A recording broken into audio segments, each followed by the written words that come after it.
I'll go. There we go. Cool. Bam, bam. Make your adjustments. Now I should be not so blasting. I thought y'all were playing. Yeah, it's actually perfect right now. Tight. What about mine? Oh yeah, you sound good. I didn't touch any levels. I had to Yeah. like deconstruct the area for my kids the other day for birthday. So Oh, sick. the only Make some space. How old? 10 double digits. Dang, son. Yeah. Yeah, That's growing kind. That's up. tight. Congrats. Yeah, thanks. Did he have 10 years of fun? a decade of fatherhood. Yeah, he had a good time. He got a lot of the stuff that he wanted. It's never Nice. enough, but Oh yeah. he had a good time, man. We have the same problem with drums. It's fine. Yeah, well, I get it. Never enough. It's just whether or not financially I can facilitate those needs. It's what it comes down to. Most of the time we can, but sometimes if you want to teach them anything about life, you can't just give and Yeah. give and give and get, you know what I mean? So, Yeah. For sure, man. yeah. To them, Christmas and birthdays are still a free for all. Like just ask for it and you shall receive. And you get it. I'm trying to That's kind of curb tight that though. a little bit, you know what I mean? Yeah, yeah. It's not how the world works, buddy. And you're 10 now, so you're gonna have bills in less than a decade. In less Dude. time than you've been alive, you're gonna start having bills. And when you move, they find you, and yeah. No. For real though, They yeah, never they will. stop, man. It's like, yeah, you gotta live, bro. So The truth. you gotta sleep somewhere, man. Yeah. Yep. I figured y'all had a gig tonight. I thought I This saw is a online that y'all weekend had a good. off, which Uh, is tight, yeah, it's good and bad, right? few and far between. So when Yeah, I get them, I'm just like, yeah. I know, man. We've been less busy.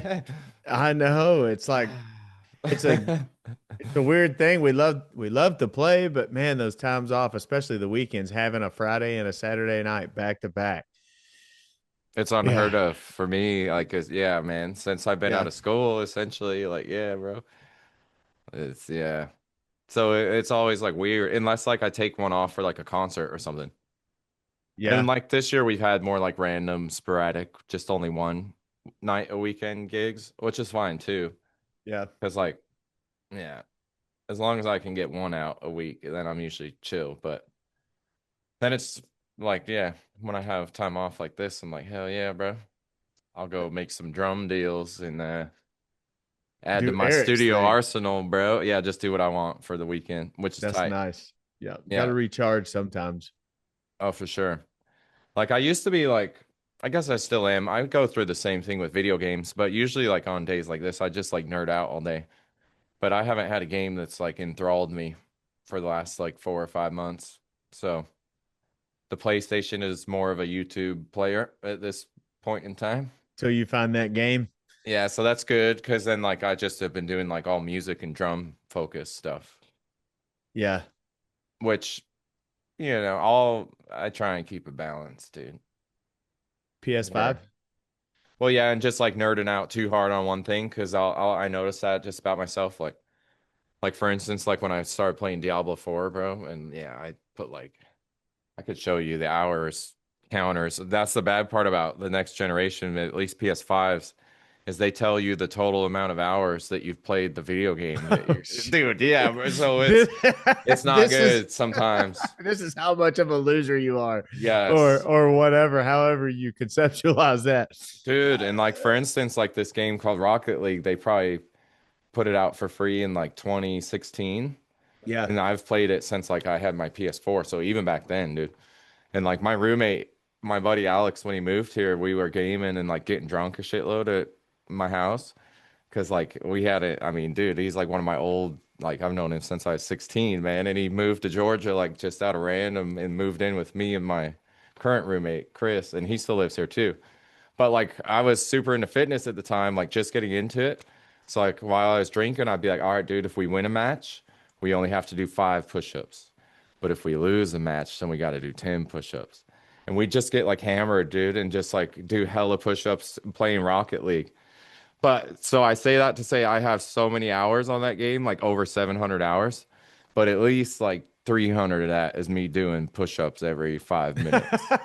So, so so it's not it's all for still not naught. good, but hey, No, man. hey, hey, Dude, it's not bad either. it's funny. I grew up in a household where, I mean, mom and dad were anti gaming consoles. They were go outside and play parents, and Yeah.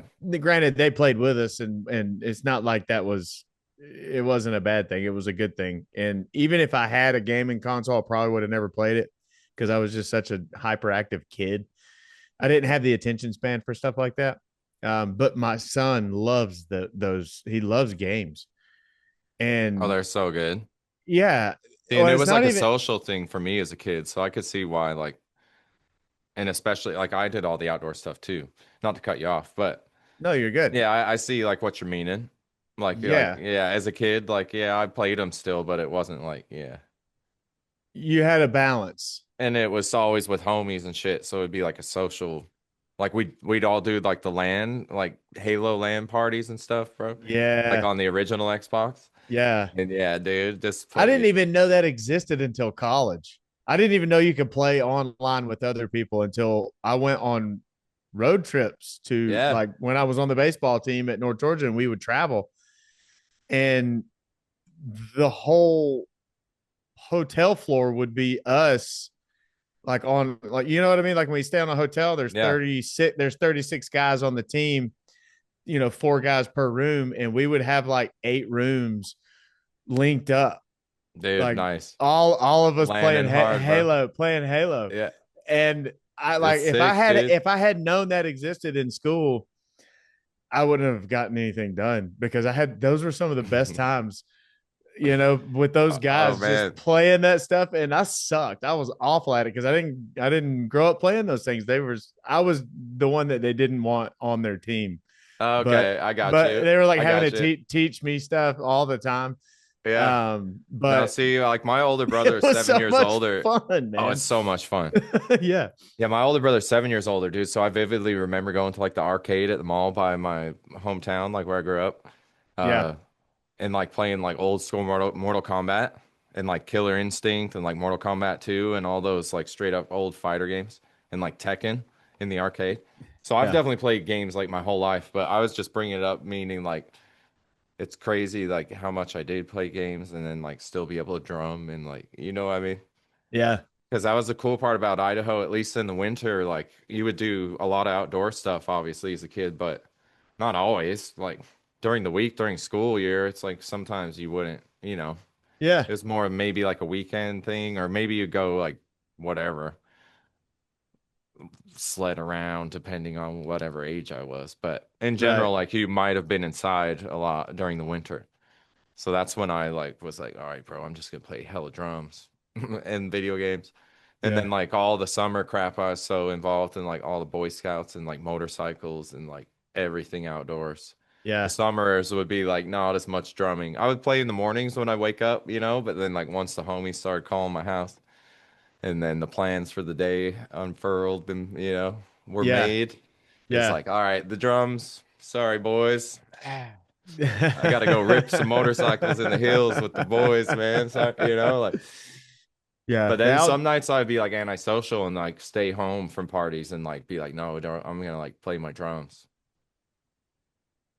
So, and I'm still kind of like that. Like, Yeah. You'll like hole up and dedicate dude, yeah, countless hours and just geek out especially if on that. you're like scooping up new gear and it's like, man, hell, I'm gonna go like enjoy myself on this beautiful instrument for the next Yeah. 4 or 5 hours, It's actually. a lovely time. It's a lovely time when that happens. I haven't gotten any new gear. Oh, dude. The last thing I bought was the Peisty cymbals that I was telling you about, those 2002s. I got Alex's ride, his signature That thing's ride dope. with the gentleman on it flicking the bird, and Oh, no way. That's on there. That's yeah, it's his cool. signature ride. And I was like, even if it wasn't I've his never signature seen ride, that. I would still want that I gotta just look that because up, it's, dude. If yeah, he's it's a cool birding, logo. that's It's the cool, dude. coolest logo. Yeah, bro. How did I Yeah, not know about that? What I don't the? know. Mom would be proud about that one. Dude, that's cool. Yeah, Dude, it makes it sound so much better, that logo. oh, I'm Um, sure. Just yeah. How would it not? I mean, in come those on. two in the 2002 hats. But Oh, I I was think this start isn't his one. My bad. Oh, yeah, that's if he is flipping. Hell yeah, dude. That's sick as fuck. yeah. Dude, Uh, and he's like a proper, like the meme guy. yes, I was like, I've got to It's so have hard to that. see, but Yeah. That's the exact one I have. Yeah, I love that's it. cool, bro. And That's it so sounds sick. good too. It sounds so Alex And a 24. That's in a so, man. 24, dude, The biggest which I is have a is 22, and I it's love a it. it's a problem for me because I'm short. Oh, Like okay. Because that's a getting big, getting to that bell. And I play the bell, always have played the bell with the bow of the stick, like the thick part of the yeah, stick. the shoulder. The Yeah. shoulder. Yeah. Yeah. Same. And Because it's the best, biggest, like, it's the just a bell's supposed to be the train conductor warning you, yeah, bro. Like, yeah. When I'm on that thing, I want it heard for yeah. sure. I'm not playing around with the beat of the stick. So No. not in rock, but Not in those, but no, I mean, not for Van Halen stuff, but no, yeah. no. And that's such a sound too, that I don't know, his cymbals were always just obnoxiously on top of the mix. Yes. That's Like, part of yeah, their like sound though. perspective, they were like here, and Yes, his out. drums sat back like more where drums Yeah, would, for but his sure. cymbals are like, yeah, Well, and I feel like yeah. too But you they can were always hear his, that's what I don't know, man. I don't know how they mixed it or whatever, but it's kind of like the opposite of Bonham, how he played his cymbals quieter yeah, and then his drums had a certain tone. they're just Because so literally loud. every time Van Halen song comes on, I'm just like, dude, that's Alex Van Halen's drums. Like immediately, the first snare hit or the hi hats, I'm just like, bro, homie's sound is just so like identifiable immediately. Which is so hard to do as a drummer. Yeah, Even some of the best drummers, you mean you can identify them through their licks and their chops sometimes, most of the time, the best of the best, but yeah. because they all have a unique quality and how they put those things together. But a sound like a drum sound is I feel like is really hard to achieve. Like the one that's unique to where like you said, you hear it and you're like, that's that guy. That's I mean, and they can just be you playing like a straight immediately know. pocket, nothing crazy, Yeah. just like a groove, man. I tried to do obviously I can't really match that sound without the big Ludwigs and everything. And I'm sort of in the process of ordering that kit. I've been in that process for since October of last year, Oh, and it wow. just doesn't seem to be going anywhere. But That's I got don't to even. be hella, bro. Hella Yeah, money. it is. That's But hella money. I played. And your DW is sweet. Mm, I love the D dubs, and that's mm. the thing. It'll never sound totally like that. But I thought at least I would get that snare drum sound because I've had a since even before I got that gig I had a LM402 and I threw die cast hoops on it and attempted to do the Six and a half. it's a 6.5. Yeah, Okay, I have the 5 model. Same. that's a good one. I love that. I love that Super drum. phonic. Yeah, that thing is Yeah. gangster. I love that Hmm. thing. Yeah. But I couldn't. I put the gaff tape on the heads like Alex did in an attempt to get the sound, the exact sound. And man, it's so hard to play that thing like that. I Like you can't. wonder. It just deadens the head. It doesn't matter how tight you get it. I don't see how he. I mean, it's basically like hitting a tabletop. Not Yeah. even that. Not even that. There's like no rebound out of it. But It's probably similar to like a towel that's too thick. yeah, Like that type of feel where you kind of lose like where you're like, oh man, this is kind of like muddy waters in on this head.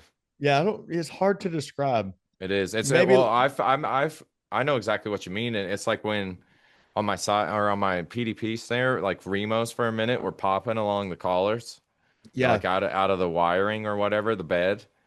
And yeah, that's how it felt, dude. I would just like keep cranking and like, oh man, I need like a little bit of snap out of this head. But it's like no matter what, because that one lug is like flopped out on the head.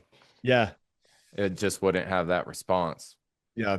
And it feels like that. But dude, that one random YouTube channel is super sick for drum tones. I'm sure you've heard of him. Sounds like a drum. The art, is it that one or sound or the art of drumming where he does like a sound? He did like the Abe Cunningham, Deftones, White Pony Did he kit. do an Alex? I'm Did he sure he do an Alex did. Bennett? Yeah, I'm I've sure he seen. did. That's how I got. Well, actually, I think it was Rick Beato Oh, who did that. I'm sure Beto did stuff too. Is Because it he does. Beto or No, Beato? I you're don't right. know. You're right. I just I call don't him know. Beto. No, you're right. It's Beato. Rick Beato. I just Let's call him trash his Beto because name. why not? I don't know. He's cool though. I Beat. like all his content. Yeah, I'll have to check that other channel out. What is it called? I'll look right now. I think it's the art of drumming, or it's like one of those where I'll find it. Uh, but it's like a dedicated YouTube channel where they'll like choose a drummer and then like be like, okay, this is the sound on this album. And then he'll take you through all the steps of like why they choose the drums that they did and how they tuned them, and it's pretty cool.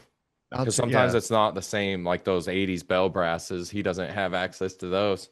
So he has to kind of improvise sometimes on the drum choices, yeah, which is cool because then it's like, all right, I have something similar and let's see what I can get out of it, you know. yeah. But let But me then go ahead. oh no, you're fine. I'm just thinking out loud of trying to remember his channel. But I guess that would help a listener really identify audibly be able to identify the contrast in you know like the Black Beauty and how they changed that. Those have changed over time. Like how there's the older models are more valuable because that's they change. I don't know how they changed it. Is it the bead? They changed the bead or something Yeah.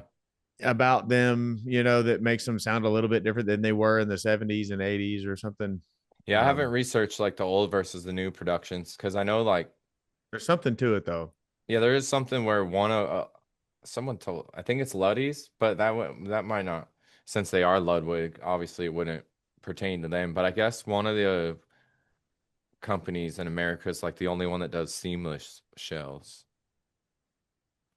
And I think it's Luddy for like their metal drums in particular, so they don't have the weld on them.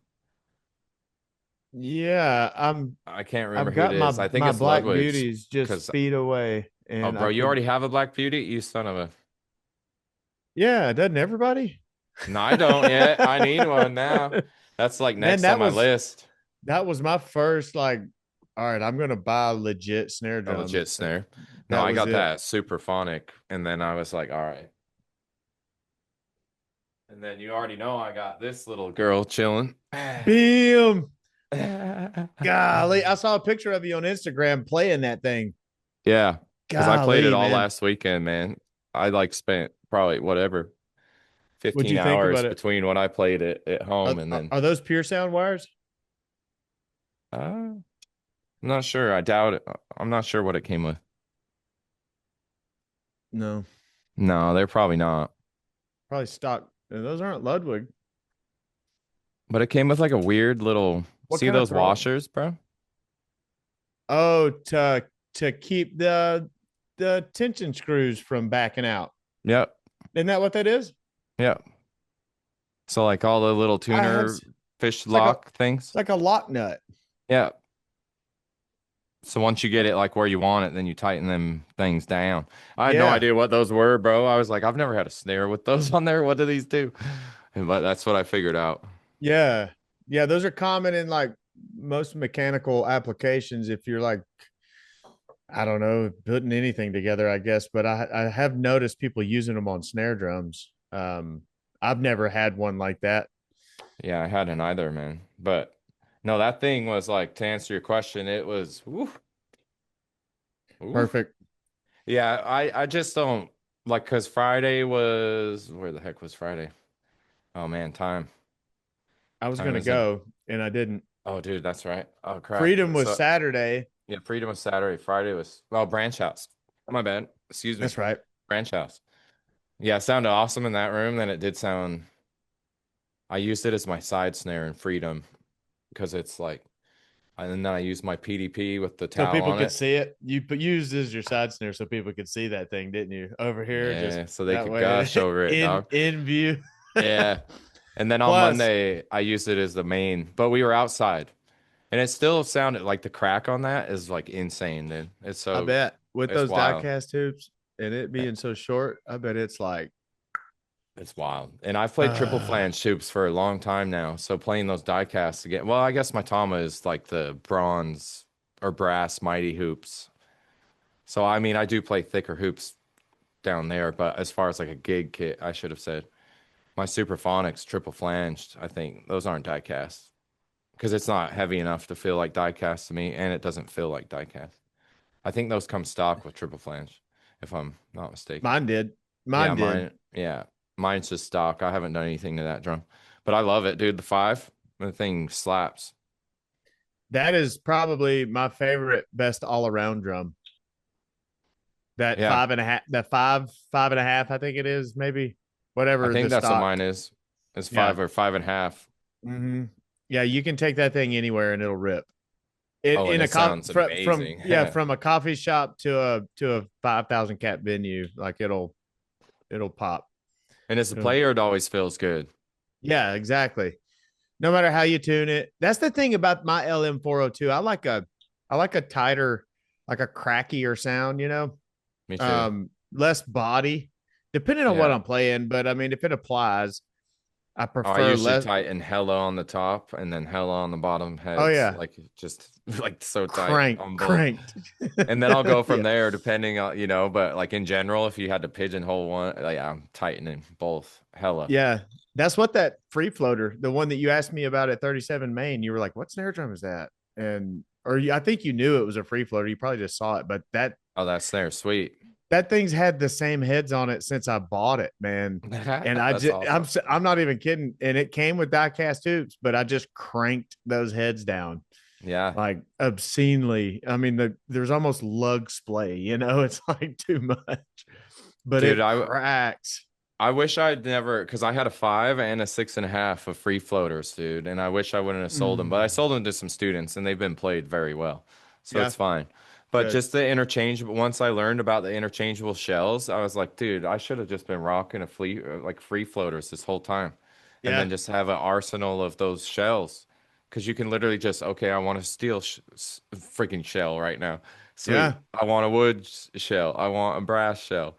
I want bronze. Like, bro, they have crazy Well, options with that. that was the thing with that drum. Like, I feel like they didn't push that marketing I wise don't think they enough did. And I because think a I lot didn't of know people got anything turned about that. off by the marching band thing The with the lugs. harness. Yeah. Yeah, yeah, that too. It was a weird snare drum, but that was I bought that snare drum with graduation money. I remember Nice. mom was like, "Don't you want to use that money for something No, better?" And I was like, this "No, is better and this is best and exactly yeah. bestest, I've mother. got plans for this drum, mom." Yeah, dude. I can Yeah, see my future already, mother. yeah. I'm gonna make it with this drum. Hell yeah, This dude. is gonna solve all my problems. Those are sweet, man. Like I said, I regret selling mine to a certain extent. Not true regret, but there's not any drum stuff that I'm truly just like, oh, dude, wow, like that I would ever like lose sleep over, if I'm being honest, that I've Yeah, sold of mine. I can't think of a single thing. Like nothing's irreplaceable in that sense. Like I haven't had a Noble and Cooley that's from like, the 1800s, so I don't have gear like that. So, No, yeah. I Not don't that I know don't many love people all that my do. stuff and baby it. Of course I do, but I the keep all attachment mine. part, dude, is like whatever. It's gonna break. Yeah. It's a drum, dude. So like Yeah, we it's hit gonna it. break. Yeah. Yeah, we're Wood hitting it. versus metal, dude. Wood usually loses for so long, but eventually metal's gonna have to tap out and take an Yeah, L. for sure. Unfortunately, because it's usually a $500 symbol. Okay, so snare drums, what if you could have any snare drum, no matter the cost, what would it be? Probably that 80s bell brass that's on all The those Tama? albums. The Yeah, Tama? the Yeah. Tama. That's like in all if you ever watch those Sounds Like a Snare, Yeah. and the one I just watched tonight actually was with Brad Wilk, and they've done them with other cats. with like legendary snare sounds, man. Like that, like the Black Album. Like Yep. that snare's on like everything, dude. From like the 80s and Everything. 90s. Yeah, It's man. probably the most sampled Yeah. That one. snare is like, and you just see him play it, and it looks just like, I mean, it looks like a relic as far as like, just because you know that you've heard it your whole life. So it's one of those snares where you're just like, man, I would love to like, man, let me have 100%. that. Let me Yeah, have but that there one. it's not even do you have enough money to buy one though, it's can you find one? Yeah, can That's you the find one? that's the thing. But dude, just as far as like being a little kid and obsessing over snares, I always adored the DW Edge snares, like the Craviotto Yeah. collaboration. I haven't seen the Craviotto collab with I it. think isn't that what that is? It might be. I don't I maybe I could don't be know enough of the mistaken. history, It could have but I been know like a the edge. marketing thing and a magazine type thing. The double edge or the top edge or bottom edge? Which Yeah, when one? it's like the wood and metal integrated into the shell. No, so there's three Okay, so types. there's I didn't even know this, dude. It's Yeah, crazy. there's one that the double edge where it's both Yeah. rims, Okay. and then there's only the top, and then there's only the bottom. Oh, wow. And it's normal on top and double edge on Yeah. bottom and vice versa. Wild. I didn't even know it Yeah. did all that. I just remember like being like as a little kid being like, "Whoa, When that's and cool, man." Yeah, and hearing hearing it it. like so like those things bark Yeah, they sound like awesome. so good. I watched the Stephen Perkins drum rig rundown of his Jane's Addiction kit from when they did their little comeback recently. And he had one as like his backup because he was playing some other snare that he was vibing on at the time. But that's like what he said is always his backup is one of those edges. And Yeah. that's I was just like, man, that thing is sweet. But I mean, any like Gretsch or like any kind of like all the metal drums, I'm very particular towards. Even though I don't like them the best for blending with wood kits, like as a Yeah. player, even if they sound amazing, there's always that kind of you can feel it where it's like, That's oh, this doesn't blend as well as like my main maple that's with this kit. yeah. Even though it's a far superior instrument, it's just like a weird. And I think it's a feel thing because like the wood gives you a certain feeling and response compared to a metal drum Yeah. where it feels like more not brittle but like bitter to your hand where the wood is like it bounces back like a trampoline kind of Yeah. Yeah. And when you hit your like tom, you're getting a similar response, and it's like it's cohesive in terms of feel yeah around the kit. And I think that's what you mean.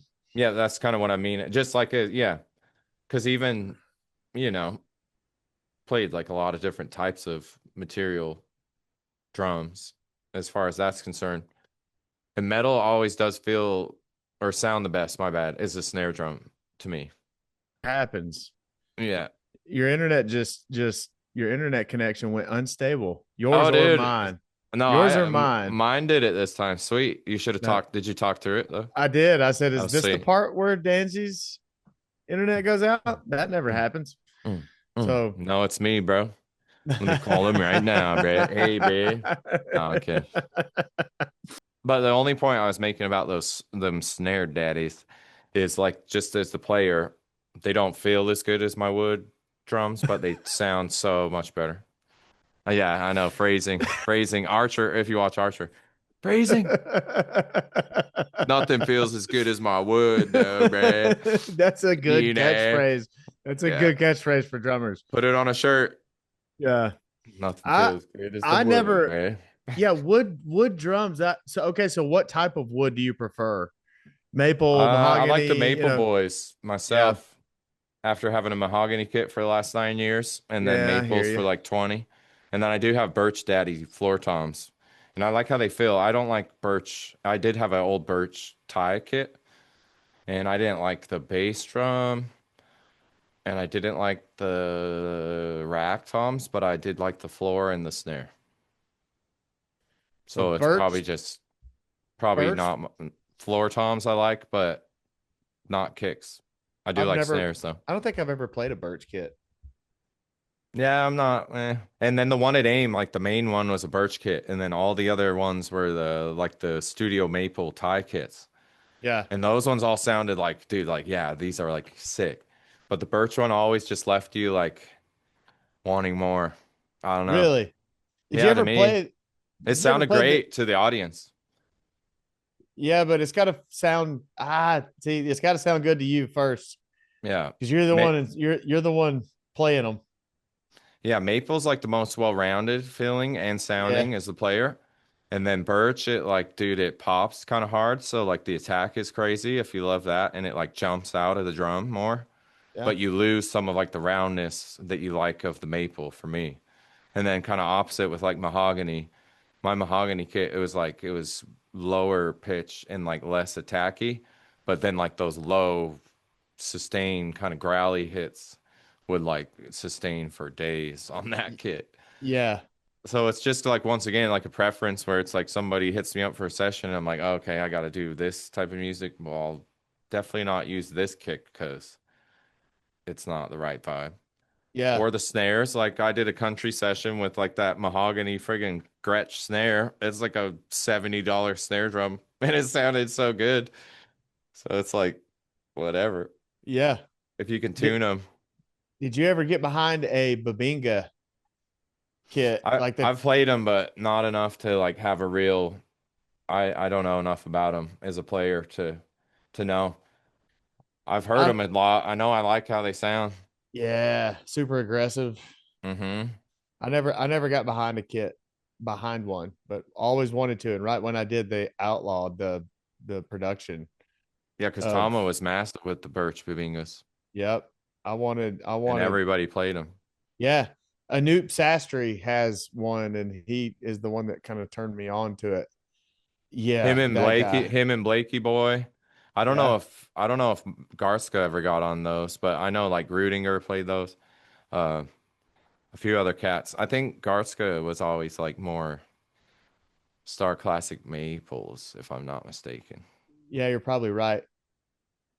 I think so. I think you're right. And He's then the probably. Stars, like the Star Maple. Yeah. Yeah. I know Spot plays Star Maple. Like a lot of like just go look at like what our drum heroes play, dude. That's like 75% maple drums for sure, if Yeah, not that's more. true. That's If true. not And more. even I got deep into like studying about the woods before I got that my first collector series kit because I was thinking that I would customize it and get a certain kind of wood. And Yeah. I had basically settled on Babinga and then found out that I couldn't get that anymore. So I said, I'll just go with maple. But in doing so and doing that research, that was when I read a lot from multiple sources that just what you said, how Maple's kind of that best all around and gives you it sounds like a drum.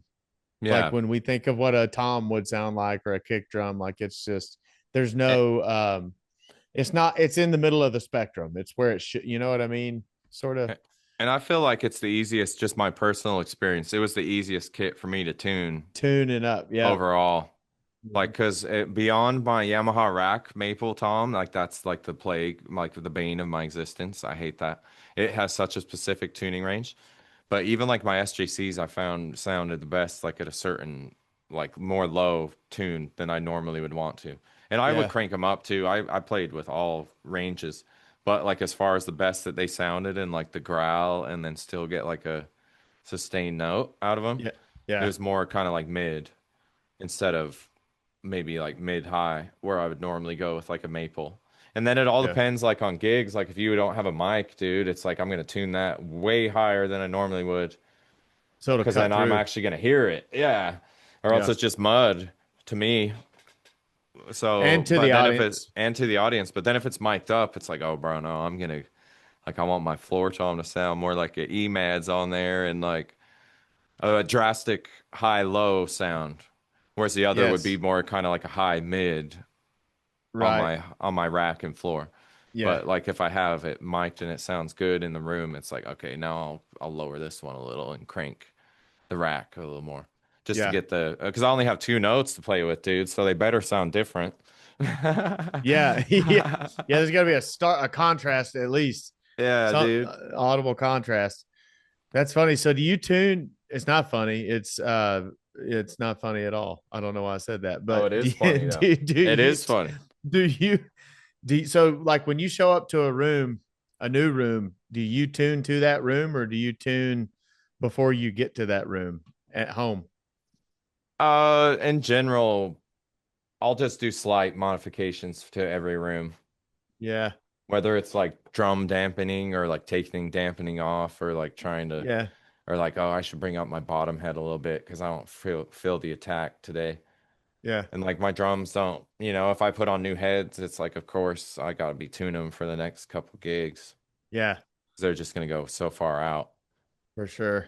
Especially even like this new Luddy, bro. The first gig, the tension rod lug where my left hand was smacking the rim shots like it was going loose all night before I figured out what those dummy little washers were for, or before I like took the time to mess because I got it like when was that? Like a Wednesday or Thursday, Tuesday, and then I Tuesday, I just like think. started smashing it, dude. I inspected it as far as I just gushed over it, but then I was like, let me play this thing. And so that one was going out like all night, but in general, like it didn't happen since I fixed that little washer thing. And I was like, oh, that's what those are for, you idiot.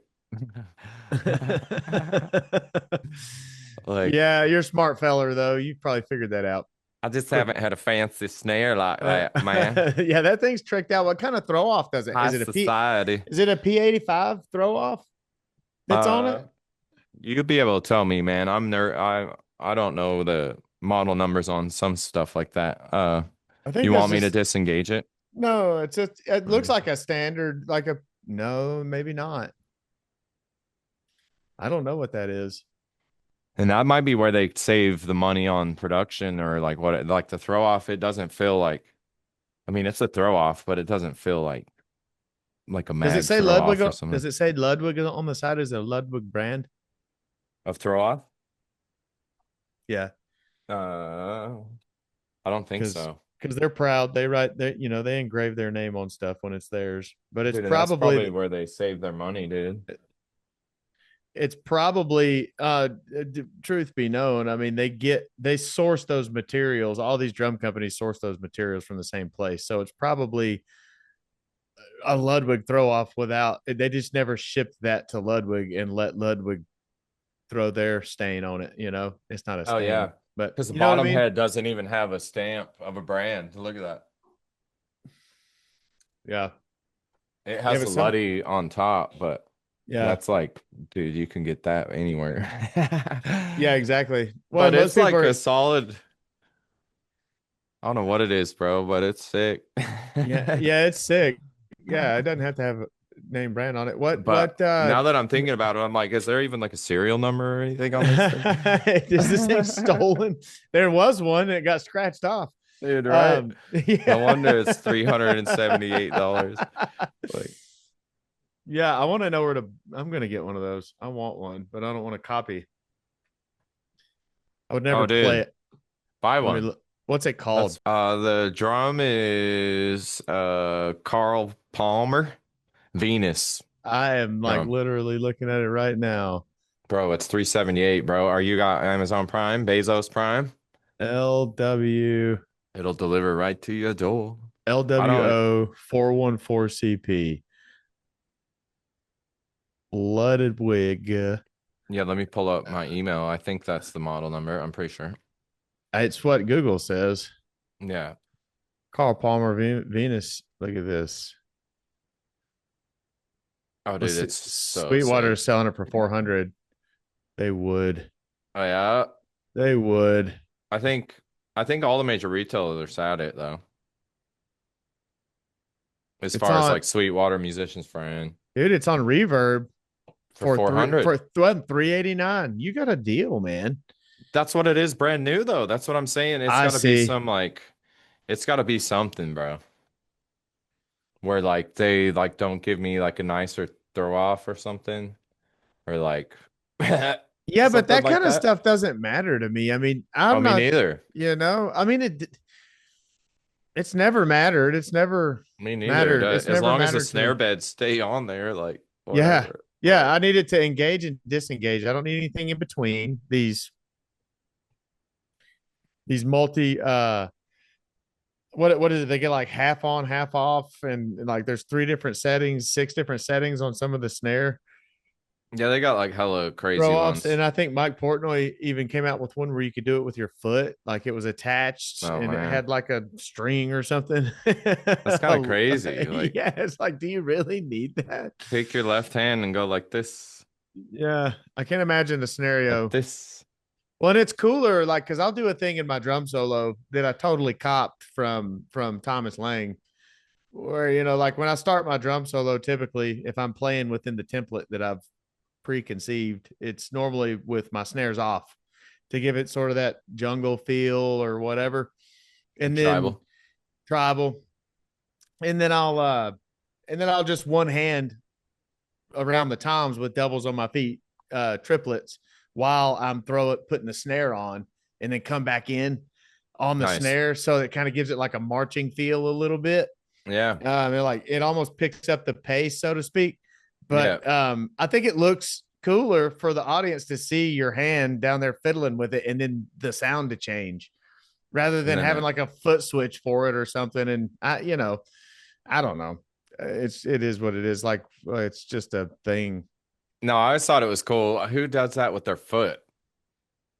It was like some solo. I think it might have been Jojo Mayer or somebody like that. I think it was. And he's doing like all like you're saying, like some crazy cool snare roll type thing, and then he brings his foot up to the snare, throw off and freaking and turns it on. He It's would, like man. hell That yeah, guy dude. is so good. Did you ever But get that's in? cool you do it too, because that's like a nice, We'll have to like you do. said, it's like a dynamic shift. Yeah, yeah, and it's an audible, like it's different. It Yeah. and I stole it from somebody. I mean, I know Thomas Lang did that, but Danny others have Carey. so many other people have done that, and it's not something that I came up with or anything, but it's just something I throw in an effort to spice up the old solo. It's a good idea, man. So, which is something that I'm constantly working on, which would actually be a good topic. I mean, you have so many tricks in your bag, so many tools to choose from. How do you excuse me, how do you put a solo together? Is it always on the fly, or do you have a template that you work from that's pretty much the way it is, or you know what I mean? Yeah.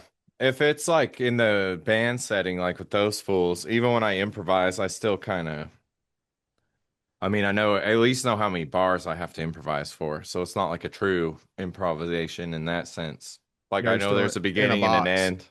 Yeah. Yeah. Whereas it's not like here, dude, just solo for however long you want and then give us a nod and we'll come in. Yeah. Where I've had to solo like that, and that's where it's more like I try and like tell a little bit of a story as best I can to a bunch of drunk people in a bar who don't play an instrument. And don't care. Yeah, they're like, why is they're all going to the bar while you're playing it? And you're like, Yeah, this is my so life's work, man. dude, right? And that's so where I'm always like the crazy like oscillation of I want it to be interesting to me, but like I gotta make it interesting to all these fools out here, and then like, Yeah, but I also want to like tickle some of the drummer itches out there for drummer friends, totally. and then so usually I'll try and at least like have a theme of it, whether it's like a rate of speed that I like ramp up and then slow back down, or like ramp up the whole time, or try and do like a tom building. Like I kind of have a like little categories I can kind of choose from in my head. On the fly. Yeah, Yeah, yeah, where it's like, okay, well, look at it through this filter, like use hella cymbals and double bass on these next two, and then next one try and use more like single kick stuff and move your arms around the kit more, like use more toms. Or now this time try and do more like a groove, like a halftime groove on the hats where like a hip hop thing comes out of nowhere, or yeah, or like a cool fancy bell hi-hat interplay, like like Gavin Harrison type stuff. yeah. Like, yeah. And then polyrhythms for days. I always try and F people up when they're dancing. And it's always so fun, dude. Because you could, yeah, it's great. The rednecks literally be tripping. Oh, dude, yeah. And just like couples, like Like, the what did lady he will just look at do? the husband and just That's be like, so funny. and then they'll walk away. And I'm just like, hell yeah. It wasn't Got meant her. for you anyway, lady. Got her. Like, you're the one clapping on one and three the whole show anyway. Yeah, that was for Get the out guy of wearing the here. Tool shirt in the back corner, sitting by Exactly. himself. And then it's like the drummer bros will come up and be like, dude, Yeah. that solo, man, or whatever it is, like your left hand, ghost notes. I'm like, bro, like there's so much I can do in a three piece. And like all the drummers I listen to, all their left hands are like crazy. So like of course I'm gonna want to work on left hand stuff and be good at ghost notes. Yeah. And then like all my drummers in my formative years were all heavy ghost noters too. So Yeah. it's always been a part of my playing. And then like when all the metalcore gent stuff popped off in the early 2010s, and then like all my students would be like, "Hey man, like how's he doing all those ghost notes, bro?" And I'm like, "Well, they hit more than just 2 and 4 on their snare for like a lot of their life, bro. Yeah. And all you play is like do da goo ga do, where it's all the same volume. Like no matter like what are they Yeah. ghost note? Because they're not meant Yeah. to be heard or seen. So like they got to be Yeah. like this. If all your other guys are like this, they got to be like this, bro. Yeah. And that's When it, hard to learn. And that goes back to our other conversations about like technique, like if always being a loud boy, and then you got to learn how to just go like this, mhm. like you're a kid at school again in high school with a pencil on the desk, like trying to not be loud, like just a tiny flip of your fingers and wrists. And it's like that's all your ghost notes have to be. And you work on those two extremes, and then it's like you can like, you can make them louder now and work on bringing them up, and then you work Endless on bringing your possibilities. backbeat down, and Yep. because it's a I texture. It's like the glue for you take them out. It's like, yeah, it doesn't feel the same. It creates a vibe. 100%. And it's And like you don't know it's there till you take it away, and then you're like, oh, what happened to the Chad Smith comes to mind. yeah? For sure. Chad Or Smith like, comes to mind. dude, Chad, Abe, Chad Sexton, Yep.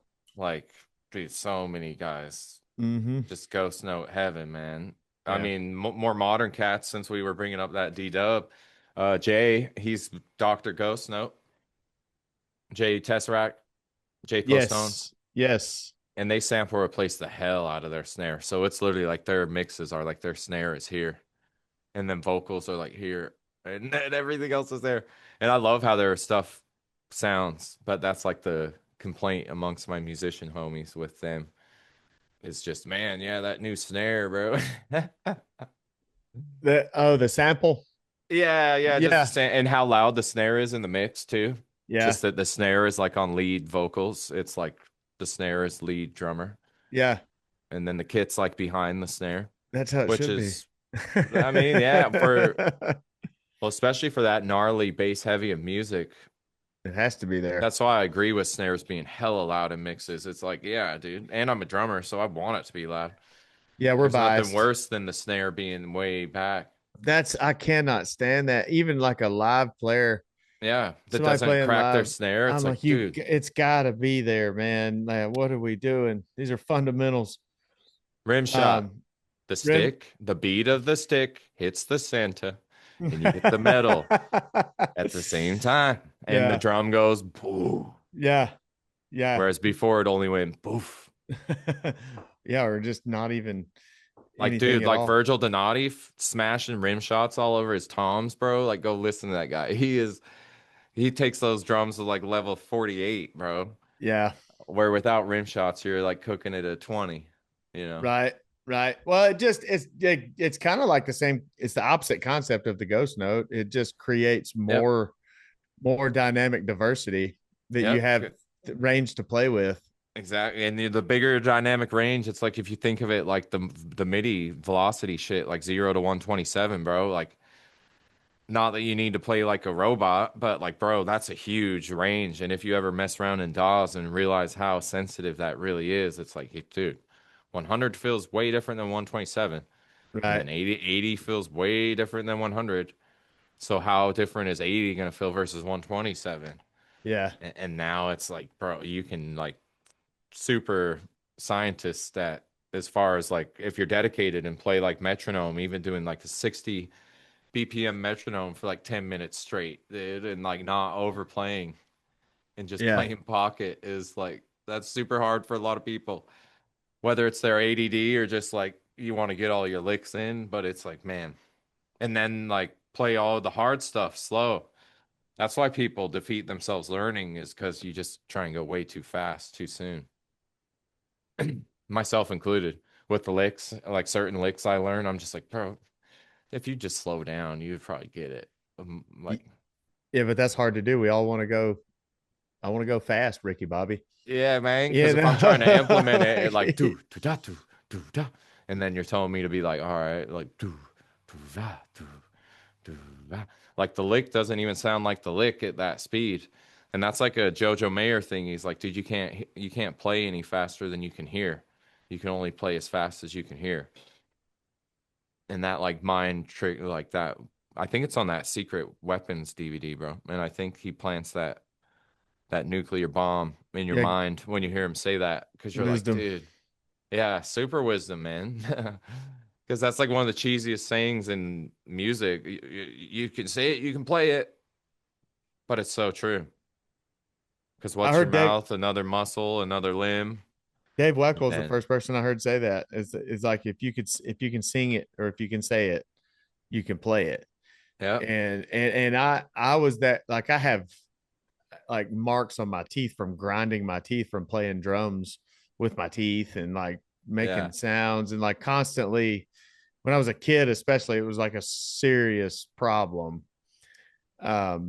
People probably thought I had something wrong with me because my lower jaw was constantly moving yeah. mid combo or even just sitting there in class or whatever. Like I'd be sitting there playing drums inside my mouth with This vibing. yeah, I so, did that all the time with my back teeth on this side where I do like drum, like tap along with my teeth yeah. as I a remember. kid. Not so much anymore, but Yeah, I try not to do it as much, but I've yeah, worked that as I've matured. But I saw my dad doing that. That's where I got that from. I noticed his lower jaw would move all the time, and I asked him like, "What are you doing?" And he told me he was yeah. playing drums. He was playing drums in his head with his teeth. And so there I was like, okay, well, there's a bass drum. There's kind of sounds like a snare drum in comparison to that bass drum I Oh, just dude, found. right? Yeah, Yeah, yeah. And like next thing you know, I'm playing whole songs with my just mouth. jamming along, Yeah, looking like I'm on crack. dude, for real. For real. I mean, yeah, I did, yeah, the same, like clicking your teeth as a kid along the beats and crap. I'm glad I'm not the only one. Dude, but that's what's cool about like Gene Hoglan. He's one of my favorite metal drummers, dude, and he's so good. But that's like, I guess, in all the interviews I've watched, he always just references he just literally air drummed and learned how to play before he ever got a kit. Like he credited air drumming like to records as the way he learned how He to play. would. Yeah, I mean, Oh yeah, of course he this would. coming Like he from the guy wears that boots rips up and friggin' ankle weights and doesn't practice. and doesn't practice and Like, did plays you those crazy Camco old school pedals from like the 70s, 80s, whenever freak? those were manufactured. Freak! Like he defies all of the logic and rules and Dude, everything. him with Devin Townsend and Strapping Young Lad, that's like some of the best extreme drumming ever, dude. Yeah, He's so good. And yeah. like beyond everything else he's done, I mean, the list is endless for him. But that's what I listen to him the most in is that. I wish you could see a metric on Amazon in foot weight or leg weight sales when that when Oh, he when he hit the block dude, right? because I did it. I was like, maybe that's what I'm missing. That's what I need to do. And I Oh, bought dude, hell I yeah. bought a set of leg weights, and I think I wore them around for like 3 hours, and was like, this ain't it. Like, this is not it. This is not it. I don't think I bought him, but I think my If mom it had like isn't, I some don't want old, it. yeah, I don't want this. I think my mom had like some old aerobics type weights like that. And then when I was like, oh, people wear weights, I don't think it was Gene Hoglan because I was like younger when I tried it the first time. But I was Boy, similar to you where I was like, what? This is like dumb. I ain't doing this. Yeah, I'll Yeah. just stick to sucking at double bass. Yeah. And that was like, dude, double bass is crazy because and definitely teaching it to all levels of players, dude. Like people that could really play, and then like they would come in and be a noob on double bass. It was just like a lot of it was obviously like the muscles you had to train and just getting used to the new things. But once you get through those building blocks, it's literally like a technique thing to Yeah. me. Whereas I think I told you before, like on my left foot, noticing growing up before I like fixed my double bass, because like I could do like whatever, like all the combo type fills. and then some short bursts. But as far as like holding like a fast, just like that was always super difficult for long periods. And I just noticed like my left foot was like literally jumping like all over the pedal. So my right foot would stay in place like around on my Iron Cobras. It's like on the where that actually says Iron Cobra on the Yeah. faceplate on the Yeah. plate. And that's where like my ball of my toes or the ball of my foot and my toes would sit. And then like my left one would get like all the way by the heel plate, and then it would creep up into the chains, and then it would creep over here, dude. It And would it was just like overcompensate. Yeah. it had a mind of its own when it was forced to do like difficult things, bro. Like to where it just figured out how to get it out and not just muscle it out and no technique type thing. Yeah. So how So did you train that out?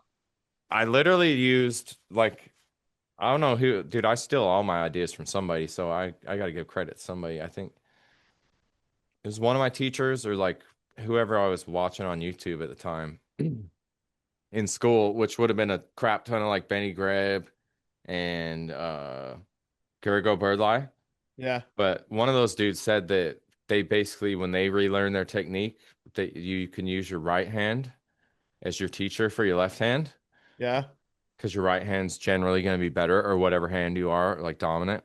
Yeah. And like if your right hand feels good and it looks good and stuff's easily playable and pulling off like, you know, difficult things, and then like lefty doesn't feel good, like maybe take just a mental snapshot, just super quick of like how you're holding your stick. And then it's Yeah. like, oh, dude, my left hand's not even like gripping with this. Like, you know, you just start to notice all these little errors in your lefty where you're like, oh, Yep. it's not like you got to sit there and stare at it, but like when you doesn't feel good, like maybe take, oh, well, how should I really do that? Like if I'm trying to pull off groups of three on this hand, like, and I need fingers and wrists and I'm holding it not in the way I should, or, you know, you're using just way too much arm or whatever the factor is. Yeah. That really helped me on my hands. So I was like, okay, well, I'm just going to do that on my feet. Yeah. Yeah. Try to And mirror it. and that's exactly what I did. I was like, okay, my right foot stays here, right on these cobras, dog. So lefty, you're staying there. And then I noticed like that my left foot wasn't like I always equate it to like if you're a skateboarder trying to grip the board, or like if you like we're on the gym, like a basketball gym floor, and you're trying to like get out the black skid marks, streak marks, whatever they're called on the gym floor. You know what I'm saying with your foot, Yeah. Yeah. the smudge marks. It's like you Yeah. got to do like a hard back and forth, Yeah. but you're not trying to necessarily slide. That's more for like doubles. But if you're trying to stay stationary, like you got to think your toes and that part of your foot is like your fingers and the meat of your hand gripping onto the medium that is actually playing your drum for you. Yeah. So like if you don't have like a good point of like grip, of course my foot's bouncing all over, dude, because my left foot was just like sitting there, dude. Yeah. You couldn't gain like a purchase on the pedal Yeah, and then that like way. Like a, no ankle strokes, no nothing that you tap into when you play with the right technique. So it fixed like a ton. I still have to do the work and like get my left foot going and like build all those muscles. Cause like if you think you're just gonna start playing double bass and your left foot's gonna be like you got to do like basic. Like for instance, my double bass class at the college, like the first 2 hour class when I met all the cats for the first time, I'd be like, all right, it's all left foot stuff tonight. And I just make them play like 8 beat grooves, like with all eighth notes on your left foot. So like do do go do. And then like groups of two, 16th notes, and then drop da da one. da da da da Yeah, da da da da da da da da da da da da. da. Yeah. And then groups of three, da da da da da da da da da da. And then all the triplet stuff. And then I would make them do like pretty simple, like double bass crap, but to where you would play like a measure of playing them all, like, and then the next measure you would only do like your right foot outline. So Yeah. Then the next time through, play the whole thing again, right foot lead, but then drop your right foot, and then your left foot plays all the upbeats. Yeah. Then do it Yeah. all again, left foot starting. So left foot's on all the numbers ands, and then right foot's on all the upbeats. And just do it like a stick control, like right foot, left foot has to do both the same things, dude. Yeah. Because like I Leading with the played left those, foot and things like that. yeah, because I played those Chris Adler, and that's still my go-to. The Chris Adler, da da da da da da da da da da. I'll still play them like most comfortable, right, left, right, right, left, right, right, left, right, without thinking about it. But if I'm trying to sustain them, I always got to go right, left, right, left, right, left, right, left, right. Yeah. Because then you're divvying out the workload and you can just friggin' because then your primary strokes on each foot is like a right, right, left, left, and then you're sneaking in that second note in between like the main outline. So right, left, right, left, right, left. Yeah. But if you take out the middle note, you're just going It's right, a right, double. left, left, Yeah, right. it's just a double. Instead of all right, right, right, right, Yeah. right, right, right, left, right, right. So your foot is going to get like worn out if you have to sustain that for a long section. Yep.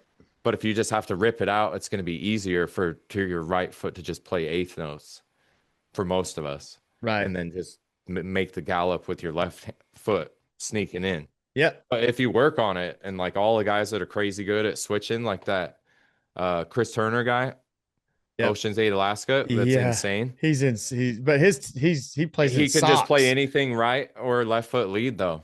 In all his interviews, he just said he never Yeah. looked at it like which foot is starting. He was just like, I knew what sound I wanted, and it didn't matter which foot was the leader. Yeah, he's a 1%er though. It's Oh kind of hard to yeah. compare him to No, I people know. like But normal I'm people. saying like Have you not that you're just gonna I mean, he still had to practice all that crap, dude, even if right? it's like a Yeah. natural thing. Yeah. But that's Have just what I'm meaning to kind of back up like if you do isolate the issues like that way earlier, and then it's like, okay, I'm not gonna struggle on double kick for the next 2 years because I know I should probably just like make sure my foot isn't moving around and then work on left foot leading stuff with basic rhythms. And I'm going to be way better than if I'm just sitting there trying to do like, oh, dude, I'm tired, and then stop. Like, what? yeah. That's not going to do anything for you. Have you seen the video? I saw a video of Chris Turner talking about how he practices his double bass. Have you seen that? Like I think where he's just like playing anywhere, he right? stomps on the ground. Yeah, he just He stomps doesn't use pedals to practice. And here I am buying like hella like the practice, like nicest bass stuff. drum practice pads and shit. Yeah, I even bought a Roland, like my a Roland KD 22, It's a nice kit. so that it was quiet, but Yeah, like it still gave me the that's a nice feel. kick pedal. But I just for the purpose of like practicing double bass though, and then I saw that and I was like, well. I guess that's why you suck because you don't. I was so down about it because I just spent like $1,500 on this thing, and here's Chris Turner, one of the greats at it.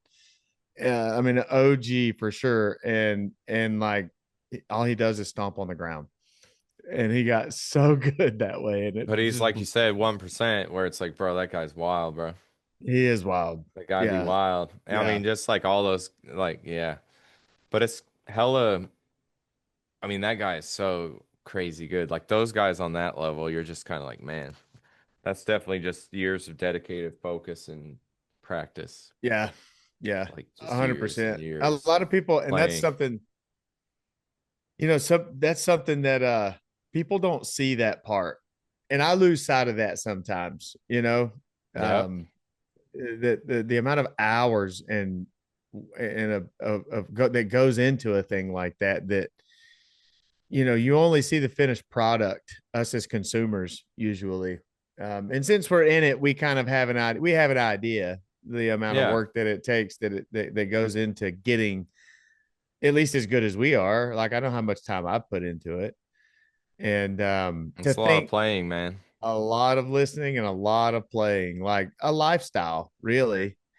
And I to mean, I know think, you have music going from like the minute you wake up, I'm sure. I know I do. I have yeah, music in my ears like all day. I've always been constantly, like that from a little kid. It was like, dude, and yeah. especially once I had it always just in my pocket and like earbuds, it's like Mhm. forget about it. I could never hold down a job that like a retail job or a serving gig Yeah. where it's like a corporate office mandates what you're listening to every day and it's the same 20, 30 songs on a loop. Yeah.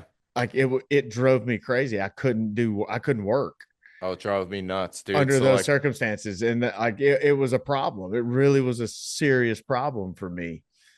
so And that's you funny can't tell because your boss that, you can't like, nah, you like gonna be like, dude, this soundtrack is like killing me, bro. yeah, dude. I But can't, it was definitely a thing. I can't listen to this. No, that's funny because like the longest jobs I've had was when I could listen to earbuds. Now that you bring that up, they weren't like 100%. music related, was when I could listen to like my own music all day, even if it was just one Yep. and have one in, one out. It was like, Yep. now that you bring that up, that's funny. Now, well, that's part of that played a huge role in my decision making to start a landscape company because I knew that I could just throw my earbuds in and nobody could tell me what to do or what What to to do? listen Yeah. to, and I would just I can work all day Yeah.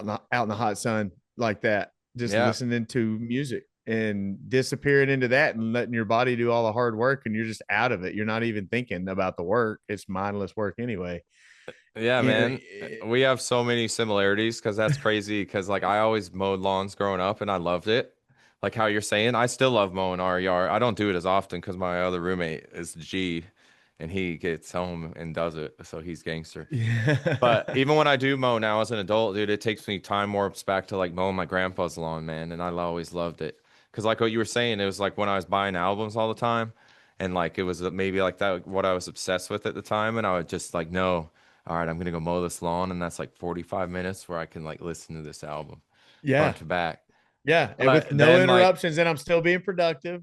yeah, but then You're like when I went to college, my first year, I worked for literally the Parks and Recreation Department of Rexburg, Idaho, dude.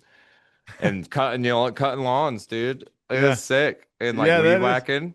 And then when I moved back home, like before I got this print shop job, I worked for the city of Idaho Falls and same shit, dude, with weed whackers and just dude destroying all this grass all day. And I didn't care. I love that work because it's like you said, man, it's like mindless and you're outside and like whatever. I grew up outside, so it ain't no thing like as far No, I'm the as same cutting some way. grass. Mhm. But yeah, that's funny because that was like two of my main gigs before like, and then I went to school for computers and like had a print shop job in the interim in between there, and I could always listen to music of that job. And then I went and joined that band after school and all that, and that's kind of the timeline on that. But Yeah. that's like when I was 18, 19 was when I had those Parks and Rec jobs. They Yeah. were awesome, dude. My boss at that Rexburg one was a trip, dude, because that was obviously like all the BYUI cats. Yeah. And like he was cool, but like he would just like disappear from work and then we go to like his house because it's a small town. Like you could be to his house within like 2 minutes from like the landscape hub. And he'd just be like vibing, watching like V for Vendetta or something at like 11 in the morning on like a Yeah. Wednesday morning, bro. He's just like posted up, just like on the walkie-talkies, like you guys are good, right? You out there handling the lawns and Had it made. yeah, but That's there was like all college kids I worked with, dude. So it was fun, man. Like all like 18-year-olds and like 19-year-old kids like me. And then like this dude that was like our ringleader, a character, bro. yeah. I can't remember his name, but I can like picture his face for sure. That's awesome. That's a good Yeah. memory. No, it was great, man. And that's like that's cool that that's like where you led because honestly, I think I told you before, that's like one of the only businesses I've ever toyed around with where like, dude, that would actually like not bother me to like, you Yeah. know. It's great. I love it. Yeah, that's It so it cool, man. it pays the bills, gets the job done. Well, But I and it's like think a cool outlet from your drums where a drums aren't your hundred. only thing. How I was telling you, it can kind of get like overbearing and kind of kill the love sometimes.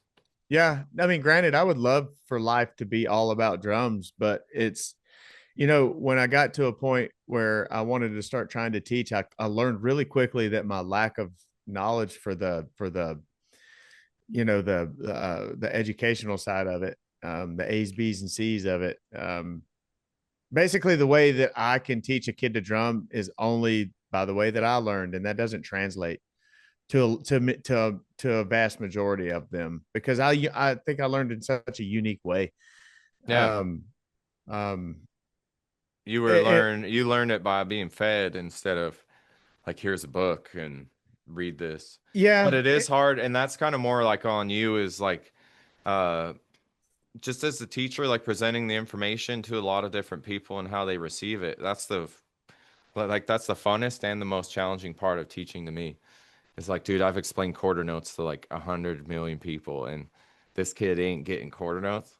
Like what? Yeah, Are I you know into football? it's Are not you into me. basketball, dude? Are you into anything? How can I relate this to fours? What can I do you like money? Have you ever asked for a gumball? Okay. Imagine you want four gumballs. What do I you thought need to ask your mom for? 4 quarters. Yeah. And try and find some way, even if it's silly, dude, or like once I find out like little kids that are hella reserved, because whatever, I'm like a stranger and I'm like, I don't know, outgoing, I guess, in that format because I love drums and I'm just like, dude, yeah. yeah. But then like I'll like, oh, so you're in the video games, right? Oh, dude, I love whatever, Fortnite, or some of them are into Call of Duty and I play COD, so I'm like, dude, yeah, bro. Let's Like connect. what do you do, man? Like That's what cool. you on? You PC Master Race? You on the PC or are you playing on, you know? I just try and like figure out how I can relate to him because that's always the teachers I've vibed with the best. Like even like a simple question like that goes so far. Like not even like it's just a teacher student Yeah, relate, you but got to just even to connect with them people, though. man. Like how if you want them to come and see you every week, dude, like kids have a million options. Like how am I going to make drums like interesting, especially like if they aren't into it too? Yeah. Where it's like, Yeah. dude, I That's the mean, I'm hard here, one. I'm teaching and I need to make money, so like if I'm trying to like give you a trial lesson, I'll be like, well, what are you into, man? What bands and whatever, try and pick their brains, and then I give them an overall view of like how I teach and how I present the information. Yeah. But I've definitely had to learn to be a teacher, dude, like because I taught when I was 16 at that music studio at my hometown, and like I could teach them like stuff I knew how to listen to, and I could listen and like figure it out, but then I just be like, oh yeah, you have to play this, and like, yeah. I didn't feel good about Yeah. it. Basically, as Yeah. far as like if you're thinking of like three areas of being able to teach well, like reading and listening, and then obviously giving them like all the theory side and Yeah. visual too. Like if they can't watch me and play it or copy me, then like I figure out which of those three you're the best at, and then usually help you progress the quickest on what you're the best at while catching you up with like, okay, dude, so you can crush this drum beat. This is what it looks like. Now stare at this paper every time you play that drum beat, and that's what it looks like. Yeah. And you gotta like, because the more, and then I'll give them like song examples. Like, okay, you like Tame Impala? Go listen to this song, dude. He literally plays rock beat number one the whole time, and it's so sick. And then they'll go listen, and it's like, yeah, dude, he just goes poof, cha, doof, cha, and I'm like, yeah, but it's a banger, right? And like, that's all you need, dude. Like, Yeah. ACDC. yeah, the money beat, if it's four on the floor, it's like, bro, you get with the right musician, bro, you can retire, bro. Like, Yeah, you don't have to look no lie. anymore. Yeah. No. Like, Yeah. dude, imagine the royalties of like like a one-hit wonder of like the 80s when people still made money if you were like a main songwriter. Like, Yeah, they're still living on that money. or the bands that tore off one hit, it's like, bro, they're Yeah. still touring and they only have the one song that I know. Like, good for them. That's Yeah. sweet, dude. I would want that too. Make my one, get in, get out, and then have my anonymity and just record for people in the industry that I know. That would Yeah. be sweet. That's still And do I like mean, a live gig with someone that was cool if I wanted, or yeah. like I don't want Yeah, the fame there's so part of many it. people like I know guys and I won't mention names but even recent guys, recent bands or recent writers who have that one hit oh neater um um who have outright admitted that yeah, I'm basically just milking that one song. Like I'm milking the success of that one song and it's like I don't blame you. I would do the I same don't thing. either. Yeah, I would totally do that.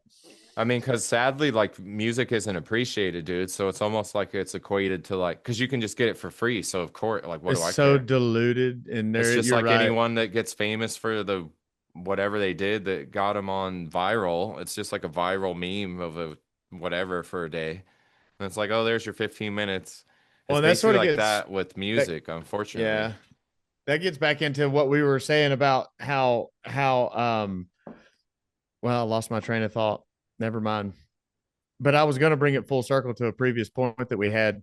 Oh, basically that people don't see the amount of work that goes into becoming good at an instrument or anything really. I mean, you just see the game, you just see the concert. Most people just see the concert. They don't know. the countless hours that people put into it, and that's why it doesn't get appreciated, I think. And to Yeah. be and to be And honest, that became apparent when it like, and we've talked about this, like dating girls who have never dated a musician or are not a musician. yeah. They just think you just get up there and play those drums that way, and you were just born like that. And it's like, no, like I obsess over this every day, all day. Like this You is my know, thing. yeah. Like, If I'm not playing, I'm thinking about it. Like in this and if I'm not conversation, playing, then I'm I'm thinking listening to about playing music in the and back of my head. Like yeah. it's Oh, a I've had constant thing. ex-girlfriends in the past that would just be like, "Are you really just gonna like sit there and listen to music all day?" I'm Yes, like, I am. what do you expect? Yeah, yeah, Like you signed up for this, dude. What do you yeah. mean? What am I gonna You, listen to music you all day? If I'm not exactly. learning sets, I'm listening to stuff I enjoy, or I'm like listening, it's Yeah. always gonna be on. Like, Like, I'm sorry. sorry. That's what it is. And That's if I'm just. not listening to it, I'm gonna be bashing on my drums. So you better get used to It's it, like because you like, can't have that without this. You can't. They don't exist. They just yeah. don't. They don't. You have Well, to. I would never date someone, and if they do whatever they're into, and then I'm just like, oh, you want to continue to do what you've done since you were 6? What's your No, problem? just because I'm around now, dude. No, bruh. It's like, what? I know And what this you is mean. my life, and I make all my money off of it, and it's my job. Like, you know what I do all the time. And Like, not to make this I'm about drumming women. all the time. No, not at all. That's anybody who doesn't like get It's the anybody. reality of it, dude. Yeah. Because we meet so many people that are just like, oh, okay, so like, you know, and it's just like, man, like, there's a reason not everybody does this. Yeah, it's not for the faint of heart, that's for sure. Yeah, dude. And we're not Well, doing it to if get rich, that's for sure. Well, if you don't have your own goals, is what I mean, and you're like your own idea of success is you'll get bogged down. It's like just like if you want to be an actor, dude. It's like, do you know what are the chances of you being an actor? Like, Right. it's a very cutthroat business, dude. And those So, guys work. Those guys and girls work hard oh, they work crazy at hard. I it. mean, anybody that's wanting to, yeah, you're gonna put in so much effort, dude. Like, and that's why I'm saying if you're looking for other people's idea of success as your validation, like you're already lost, bro. Yeah. And I'm Uh-huh. guilty of that in the past for sure. And Me that's just too. like learning. Like you can't learn. I mean, experience is the best teacher. It's like one of the oldest things ever, but you can't, no amount of money can buy the experience, bro. Right. I mean, some No, experiences you can buy, obviously, but what I'm meaning is like, yeah, all that there's no we've talked about, you shortcuts. can't There's no shortcut it. shortcuts. Yeah. Nope. Got to put the time in. I mean, dude, who else is gonna sit there and have you teach like, or you feel the difference of like straight versus swing beats and straight versus swing fills and like all the stuff, dude. It's just so many layers of like, and the more you learn, the more you feel like you don't know anything. Yeah, And exactly. the longer you play, you're just like, bro, I feel like I should be good. But if you're I should like be us, good. that's what gravitates you more towards it. Is that Yeah. bottomless pit that you'll never master Oh, it's it. a never ending like Yeah, scrap. Like it's always like there's always more, and that's what's so inspiring. Is like I love it. me too, man. Maybe that makes us unique. Maybe that's daunting to some people that, you'll never master it. There, it is a bottomless pit. You're constantly going to be learning. But that's the thing that I like about it, because that can be like a constant companion with you. And, the way that my brain works, I need to be able to chew on that it kind of Yeah. keeps me at least semi-normal for the rest of the world. But Dude, yeah, because if I didn't have this outlet, like, bro, where am I gonna put all that energy? yeah, for real though. For Whether yeah, it's that good or negative at that moment in time, depending on my mood, yeah, but sometimes I what wonder am I gonna do with it? if we created that because of the passion, like the love that we have for it. Like if that wouldn't be, like if I didn't like the drums so much, would that still exist? The need to have an outlet for that type of energy. You know what I mean? Like I wonder if they go hand in hand, or if you can't have one without the other, or if it's one exists because of the other, right? Yeah, it's an So interesting question. too deep. No, no, no. I just gotta think before I answer on that one. I'll never know, because it's just always been that way for me, and I don't know. I can't. And it's probably Yeah. the same for you. You started when you were 5. You were playing piano before that, and Yeah. you know, we can't remember that long ago. So it's just part of us at this point. But Yeah, I mean, that's just like one of those things where like you see it in kids like who is like driven by music and like yeah, who's just there. Like yeah, yeah, because kids who like they'll come to me and then it's like, bro, just like if you're into it, like for instance, one of my high schoolers, he was super dope, bro, but he'd just show up every week and be like, okay, I'm listening to Sleeping with Sirens a bunch this week. Show me this. Show me this. And then like critique me if I showed him like or if it was the Tom and he had like watched the video and it's like a bass drum or something. I'm like watching over these crappy TV speakers. yeah. But he like knew exactly what he wanted every week, like for me to teach him. And then we'd go home and rip it, and then he'd come back next week and play it better than I could a lot of those That's times awesome though. because But he you listened all to you the. had to do was nudge him, and he would Oh, go in dude, that direction. it's Yeah, like, bro, all he's doing is like 4/2s, and he's playing them like snare, rack, floor, snare, bass, bass on that fill. And then like all these other fills, he's doing the same thing, but he's going like bell, bell, bell, bell, or whatever it was. yeah, It's like once you hear kind of that little like word, now it's like he's gonna say that word in a million ways, and every time you hear it, you're gonna hear the like, and then he was like, "Oh yeah, he's just playing this in this other song." He started yeah. to connect a lot of his own dots, and that's where you learn the most, dude. It's like I'm sure you're the same. My parents would have to like make me stop playing my drums, dude. Mm, Like I would play my yeah, drums all the time. yeah. And it's the same way like now, not as much where like I generally don't like try and learn albums like note for note and just play to them like I did as a kid. Right. That's just Same. not a part of like my vibe anymore. Yeah, It's more like a specific song probably. And even then, like I've listened to that Thornhill record a million times and I think I've only played to like one of those songs. yeah. And then this Ghost album, I haven't played any drums to that, dude. Right. Like I'm just Well, you. listening to it Well, and because I I don't think need to be able to play it. I can play it. I don't want to take the time to learn the order of the parts. It's not right, like anything they're playing is beyond me to play. But right. it's like I enjoy just listening now and soaking it up and like that's Yeah, more enjoyable. And then like the playing side as far as like wanting to play the albums, I guess. I don't know, it's weird because it's not always well, like that, but I think subconsciously as kids, man, I don't you're want to trying to speak. emulate your heroes Well, as a not just kid. that, but you Like, were kind of using, or at least in my case, I didn't have teachers. I didn't have lessons. I didn't do any of that. So I was yeah, like subconsciously using the tunes that I listened to as my teacher. I was using that as a tool to learn. yeah, And so that was why I learned how to play um stuff lick for lick. Everything that I heard, I wanted to learn how to was play lick for listening. lick to figure Yeah. out what they're doing. Yeah. And then like you said, like once you listen to certain things enough, you start picking up on certain nuances and patterns to the point where you can almost predict what the drummer is going to do if even if you've never heard the song. Yeah.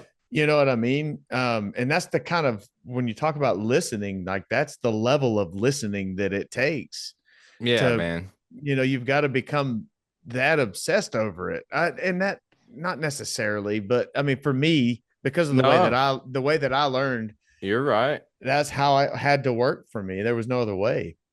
There was like two songs when I was probably like 8 to 10. The cake one was before the first one that comes to mind. She's going the distance, that song. Yes. It's like that drum part's slick, dude. Da, da, da, da, da, da, da, Dude. da, da, da, da, God. da, da. Yeah.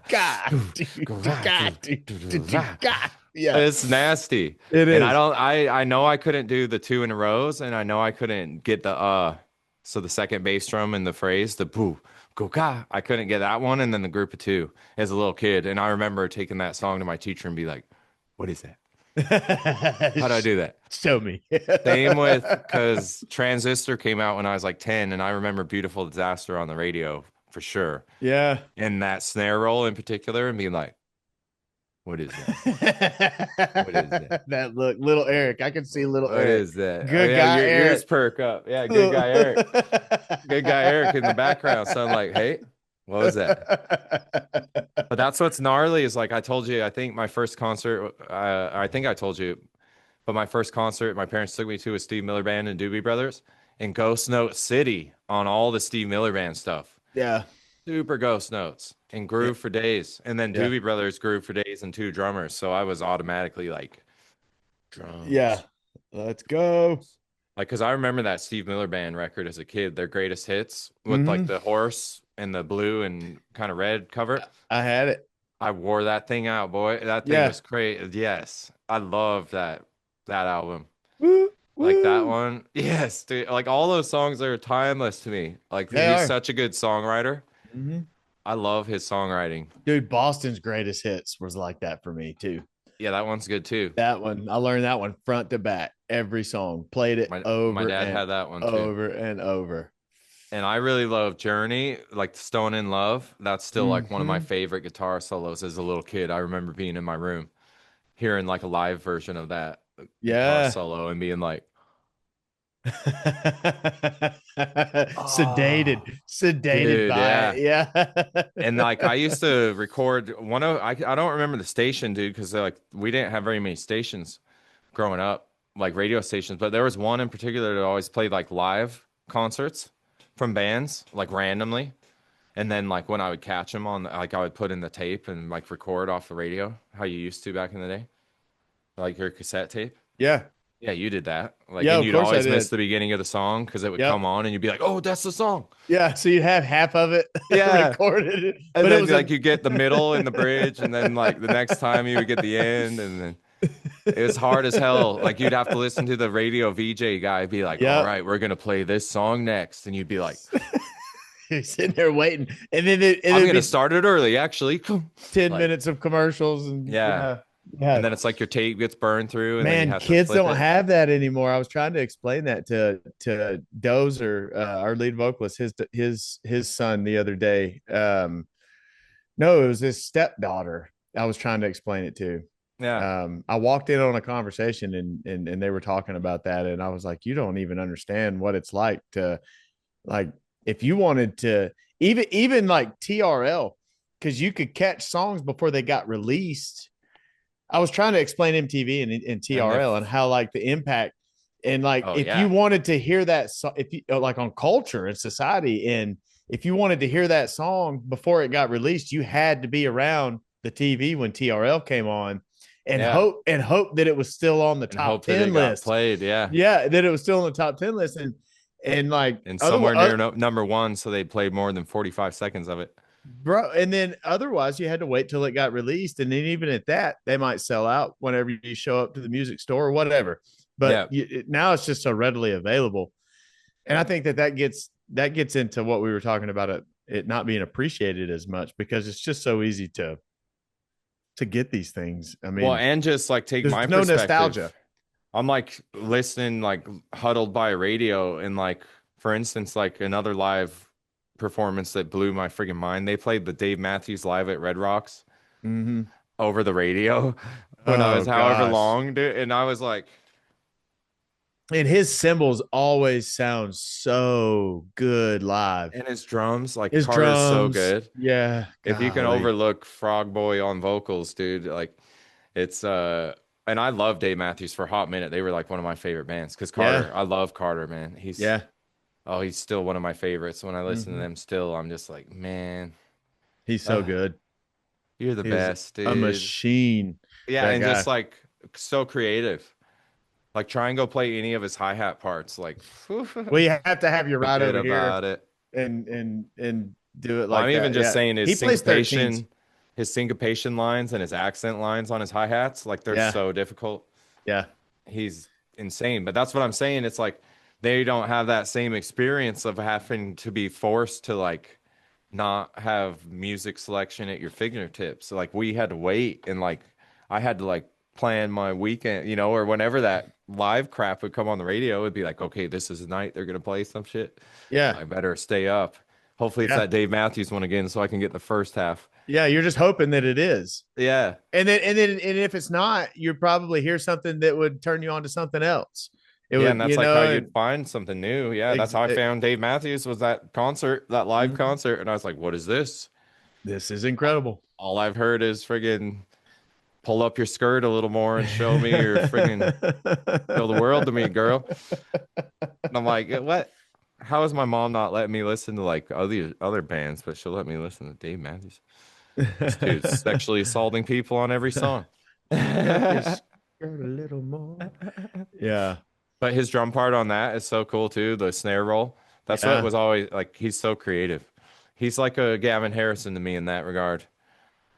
Where you listen to how he plays the songs, and I'm just like, dude, I would have never played my drums like that. No, and it made it to mainstream music too. That's what's even more beautiful about that. Like the Yeah. masses heard that. Yeah, because they get like the jam band thing because they relentlessly tour and like they haven't put out like a solid album in however many years. I haven't listened to them in forever, so I'm just hating out of negligence, out of ignorance, I should say. Because I just don't know. Like I have my phase with them and I listened to them for a long time. I did too. Ants So, Marching was the oh, dude, album. yeah. Uh, Under the uh, Table and Dreaming. Under the Table and Dreaming. That whole album. So I was Dad. gifted that, dude. And then the first album I ever bought with my own money was Crash. But Yeah. go ahead. No, no, that's and then after that, it was all their live stuff. I got hooked on their live stuff, and if it wasn't a live take, I just was out because, like you said, Carter's ability to like improvise and the way he played, it was just always so flawless, So and good. the sound was pristine, and it was, oh man, Yeah, my favorite album of theirs to this day is still Before These Crowded Streets. I'm actually going to listen to it on my drive tomorrow now that we're talking about Dave Matthews. I haven't listened to that forever. That's going to be like a time machine, dude. Because I listen, like, that's just how I am with music, dude. Like, certain albums, like I'll just listen me too. forever. Like that Yep, Thornhill, I listened to like for the last month, dude, till Ghost loop. got me off of it. And it's just a loop. Even if I listen to like Suicide Boys for like 40 minutes or like Dead Mouse or something else, I'll sprinkle something else in for like an hour. Yeah, But like the majority is like whatever got to my ear at that. So, and same. I've always been like that too, where I'll just like, bro, this song is so sick. I'm gonna listen to this for like the next Loop. like 4 hours, dude. Yeah, loop. I'm the same way. I'm glad I'm not the only one. I thought I No, was there's hella weird. people like that. And we're all musicians that like, and I have one really good friend who has the same relationship with music I do, but he doesn't play an instrument. But he gets music to the level of like he gets it. Yeah, And there is a lot of people that do, obviously. Not everyone who likes music is a musician, but right. like he feels like bands he shows me, I trust and I'll be like, dude, hell yes, I'll check this out because you're sending it to me. Like I trust your Your taste. judgment. Yeah, And I grew up with him and like went to like all of just so many good shows with him, man. that's cool. Yeah, he's like the homie. He's very large man, especially when we were kids. So he was like our bowling ball, bro. All us In skinny boys would get behind him, and when the headliner would the get pit. on, like at a metal show, he'd be like, he'd just turn around, get behind me and don't let go. And we'd be to the he and then yeah, every show, dude. And he'd just be like, "You guys want to get to the gate, to the barrier, or what? Like, are you chill here? Like, what's the?" And Nobody he would said just, shit. oh, dude, yeah, like he wasn't gonna mess. No, bro, he was like, yeah, he was a saint for that. It was like any, because that's like growing up, teenagers. It was like I wasn't going to a concert if I couldn't go in the pit. Once I started going to shows on my own, I was all about the pit. Like we got to go in the pit, boys. Like F those seats in the back, dude. I hear you. I'll gladly pay. I mean, every summer for like 8 years straight, I saw 311 at a huge ass amphitheater and always had a pit ticket. Yeah, yeah. One time I sat in seats and it was actually kind of sick because it was G Love and the Special Sauce and then Snoop Dogg, dude. I'm too short for pits. Oh yeah, yeah. Like literally, I'm just too short for pits. I can't. Yeah, they I get can't. old because you always I got to can't look see. behind you and look out for people kicking you in your head. Yeah.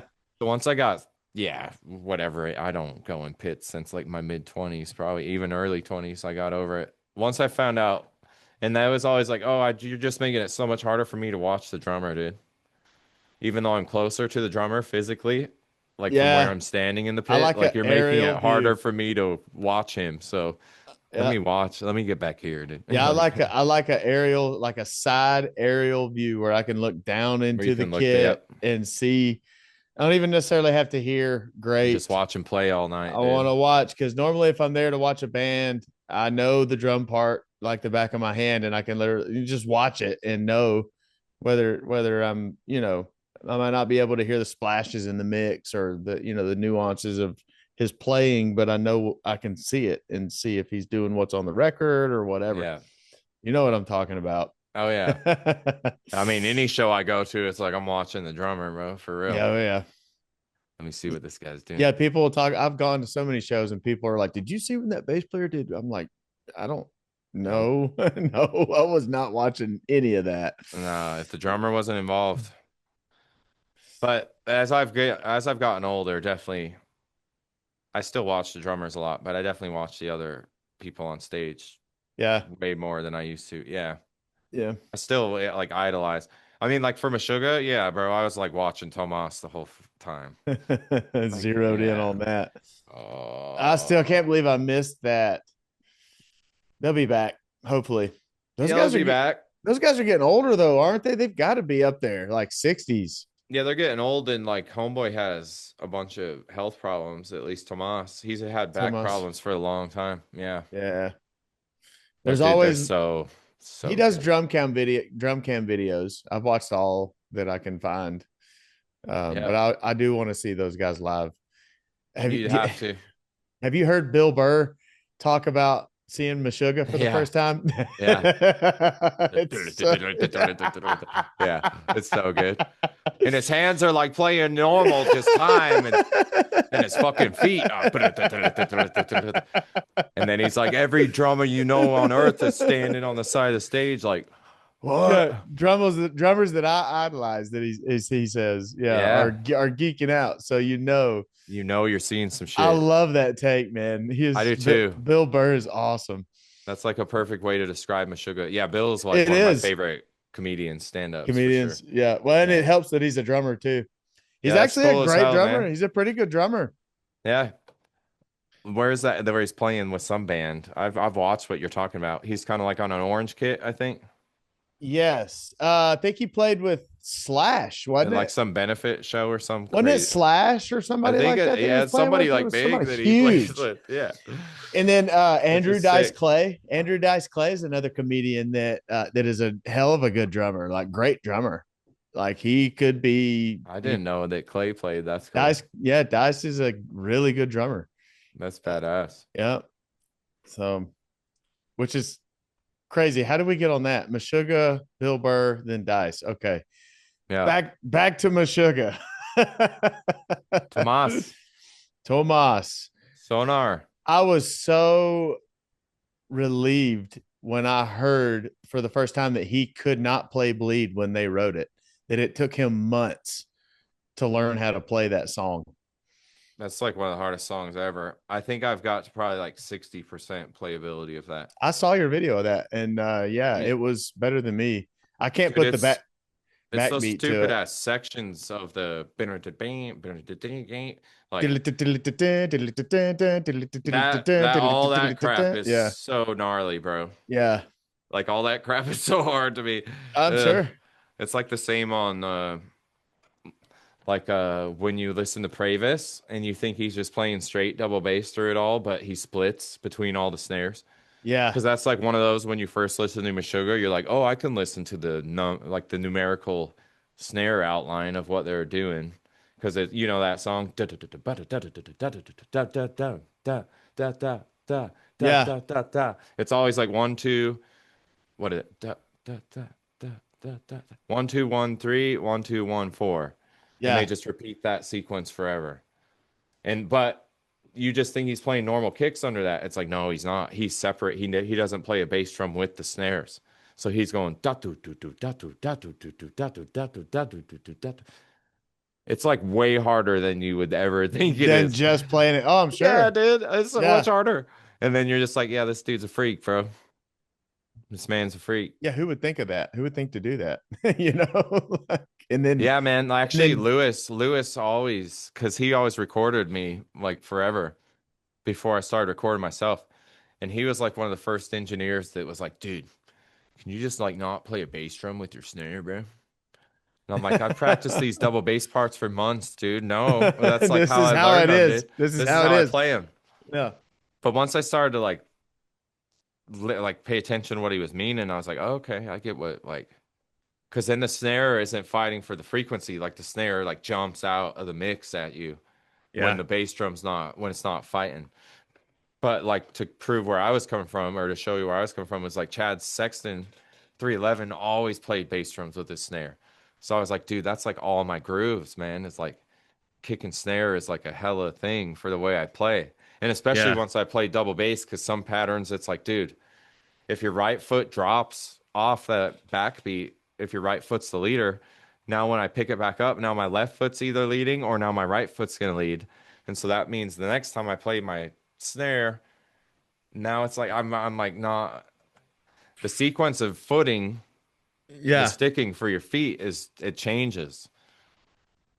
That's Because what's hard. when you drop that snare off, it's like now your right foot's on the upbeats. If you stay, yeah. Yeah. So then it's like a whole other like That element of that's figuring it what's hard. out. That's what's hard for me playing, trying to put the backbeat to the kick drum line for bleed.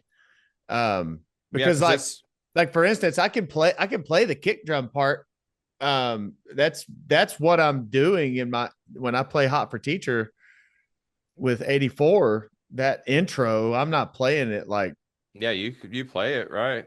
but I'm not playing it like the album. What I'm playing is the bass drum line from Bleed.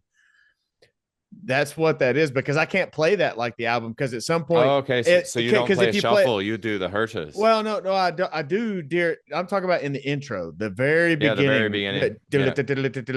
But to play it like the album means you have to switch to a left foot lead, and it's like a seven. It's like a group of seven Oh yeah, he does some with funky shit on the album. with a left foot lead, and then back into those hertas. Yeah. Which, granted, Alex never did it with his feet. Not that part. Yeah. That was programmed. Or he might have done it with his hands or something, but it wasn't his feet. I know that. Um, but to compensate and to kind of make it sound sort of like that, I just ripped off the freaking bass drum line from Bleed. That's what it is. It's the same rhythm. And then I Yeah. go into the shuffle and then play that play the album version of the, The intro. the lick with my hands on the floor tom. What are your hands doing while you're shuffling or you're playing the Hertas on your feet? Nothing. Okay, dude. So like the AIM version, the way Craig taught us, it's not like the record where he does like the slow down thing. It's more about getting the your hands play the Hertas on the floor tom. Yeah. Oh, on top of the shuffle. Yep. Yeah, so I saw that version. But I didn't want to start out using my hands. I wanted to impress I the feel you. I With your wanted feet, I wanted to, well, and you can't get that. You can't get that tone. that sound without playing Yeah. it on the kick drums. Plus, I thought, well, I'll kind of throw some ear candy out there to the two or three drummers that are paying attention, um, in the whole club. So Yeah. I've had one kid. He's the sound guy. He's a tech. He's an engineer or whatever, at a stagehand, whatever you want to call him. He's a badass, is what he is, because after the show, it was at Mad Life in Kennesaw. After the show, he approached me. He said, "Dude, Hopper Teacher, was that the bass drum line from Bleed?" And I was like, "Yes, yes, Nice. That's yes." sick. Instant drum bros, because Oh yes. he reckoned I only played like a bar and a, maybe, I don't know, like a couple measures of it, two and a half, maybe a bar of it.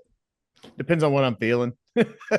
Yeah. But yeah, I start that off with the feet, and then I go into the hands, or go into the shuffle, and then do that with the hands. Well, dude, so maybe this will help you. It'll be obviously easier when I could just show you and like play it for you. But basically what happens is your feet on polyrhythms like that in accordance to the backbeat. So everything I'm about to say is in relationship to the backbeat. Yeah, yeah, With 3/4 type shit or 4 against 3, however you're feeling that. yeah.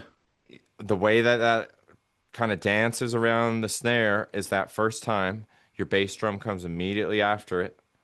Then the next time it sets it up, then the next time it's on it, and then it Mm. repeats that forever. And then it's after it, then it sets it up, It then it's loops on back it, around. Yeah, then it's after it, it's right before it, it's yeah, on it. yeah. Loop that bitch until you die, dude.